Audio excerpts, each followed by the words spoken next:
Assalamualaikum warahmatullahi wabarakatuh. Selamat datang di channel Sahabat Nakes. Semoga teman sejawat dilindungi oleh Tuhan Yang Maha Esa. Teman sejawat tenaga kesehatan yang baru tahu channel ini, silakan subscribe dan bunyikan tombol loncengnya agar tidak ketinggalan informasi tentang kabar CPNS dan P3K yang terbaru. Oke teman-teman, pada kesempatan kali ini kita akan membahas tentang kelebihan P3K ya teman-teman ya. Ada 5 yang nantinya kita ulas di sini untuk teman-teman sejawat biar nantinya tahu tentang P3K. Jadi simak saja. Oke. Informasi kelebihan dan gaji pegawai pemerintah dengan perjanjian kerja atau disingkat dengan P3K banyak dicari masyarakat. Meski serupa dengan PNS, P3K memiliki sejumlah keuntungan yang tidak dimiliki oleh PNS. Oke, menurut Undang-Undang Nomor 5 Tahun 2014 tentang Aparatur Sipil Negara atau ASN, P3K adalah ASN yang diangkat dengan perjanjian kontrak dalam jangka waktu yang ditetapkan.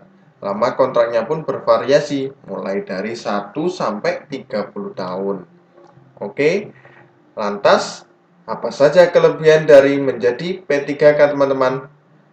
Lanjut, nomor 1, tidak ada batas usia maksimum. Tidak seperti PNS teman-teman, jadi batas usia maksimum ini tidak ada. Kelebihan lain dari sistem P3K ini adalah pelamar tidak terikat batas usia maksimum 35 tahun seperti yang berlaku bagi PNS. Seseorang jika memenuhi persyaratan yang ditentukan dapat mengisi jabatan P3K pada posisi yang diinginkan. Jadi teman-teman di sini P3K tidak ada batas usia. Jadi seumpamanya umur 40 tahun katakanlah itu bisa mendaftar P3K ya. Jadi sampai 1 tahun sebelum masa pensiun itu pun masih bisa mendaftar. Jadi umur 35 ke atas 40, 45, 48 masih bisa untuk mendaftar P3K. Oke? Lanjut teman-teman. Oke, yang kedua, tidak perlu meniti karir dari bawah. Nah, jika menjadi PNS, seseorang harus meniti pangkat dari bawah. Namun, dalam P3K, seseorang mungkin saja langsung menduduki pangkat yang lebih tinggi, menyesuaikan dengan kebutuhan pemerintah.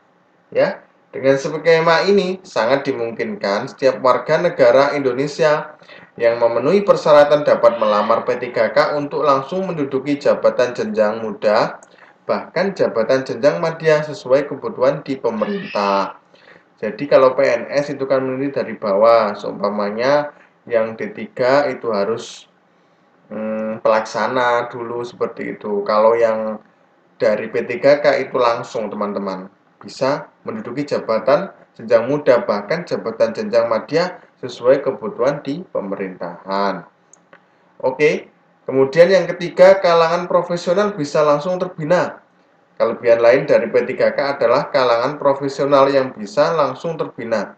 Hal ini bisa membantu pemerintah dalam meningkatkan kualitas sumber daya manusia.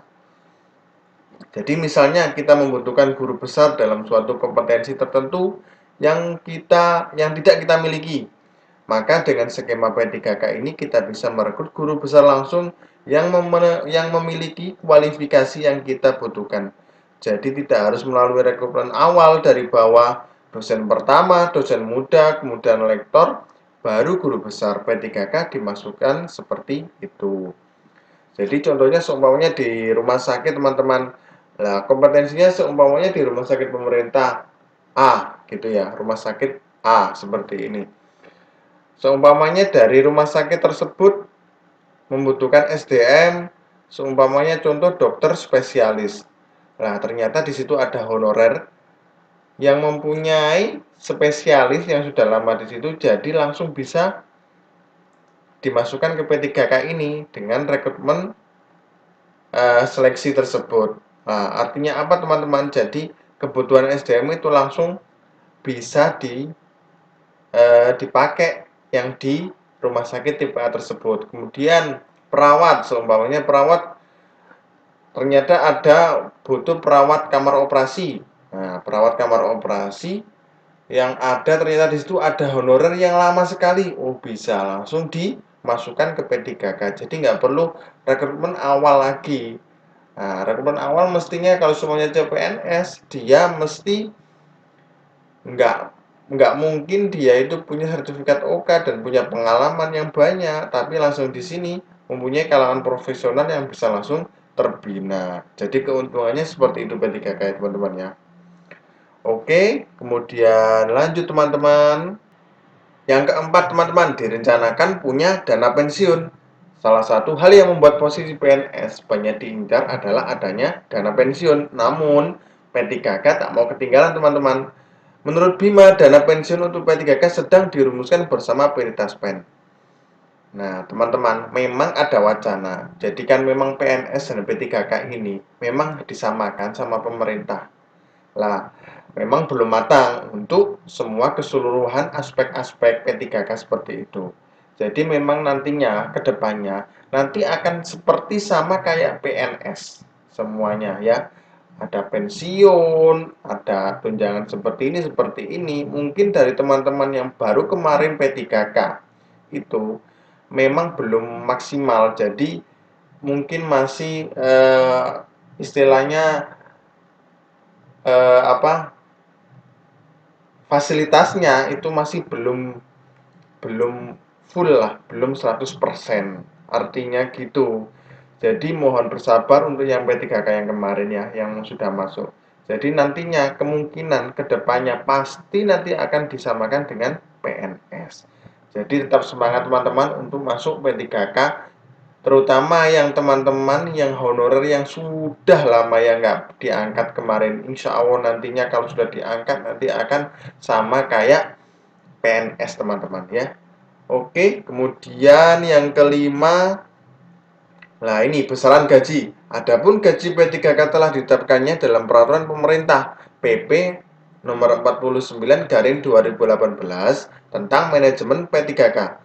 Berikut rinciannya. Golongan 1 1.094.900 sampai 2.686.200. Golongan 2 1.960.200 sampai 2.843.900. Dari keseluruhan ini teman-teman sudah saya ulas yang minggu kemarin untuk gaji antara P3K sama PNS ini hampir sama teman-teman. Jadi sebenarnya limitnya atau itunya apa jarak antara gaji sama PNS golongannya itu hampir sama teman-teman ya. Jadi hampir sama, nggak ada bedanya. Mungkin kelebihannya ya paling cuman ya 50.000 atau berapa, itu ya hampir sama semuanya kok. Intinya teman-teman, antara P3K dan PNS itu hampir sama semuanya. Mungkin ini lebih mungkin awal aja teman-teman. Jadinya memang istilahnya fasilitasnya belum full semua kayak PNS. Jadi mohon bersabar teman-teman ya. Oke teman-teman, itulah 5 kelebihan P3K teman-teman. Jadi jangan sampai takut P3K gajinya kecil, kemudian lebih besar dengan PNS. Sebenarnya sama teman-teman. Sudah kita ulas semuanya teman-teman. Jadi jangan lupa subscribe dan share ya teman-teman ya untuk info mengenai tentang P3K. Oke, salam sejawat teman-teman. Mohon maaf apabila ada kesalahan dalam pembicaraan atau penjelasan ini teman-teman. Oke, wassalamualaikum warahmatullahi wabarakatuh.